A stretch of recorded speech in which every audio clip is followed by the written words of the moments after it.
উফ, এই মোনা চল আয়, ভাত বেড়েছি, খেয়ে নিবি আয়, তাড়াতাড়ি আয়। কি রান্না করেছো মা?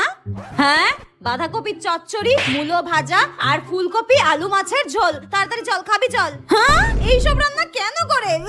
ভালো লাগে না খেতে। বলছি মা, জানো তো আজকে না সারা দিন ধরে আমার পাতলা পায়খানা হয়েছে, আমি খাবো না কিছু। কি?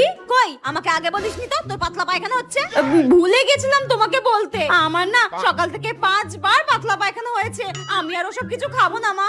ঠিক আছে, তুই শুয়ে থাক। আর শোন, বাইরের খাবার কিন্তু কয়েকদিন একদম খাবি না, আমার অনেক কাজ আছে, আমি গেলাম।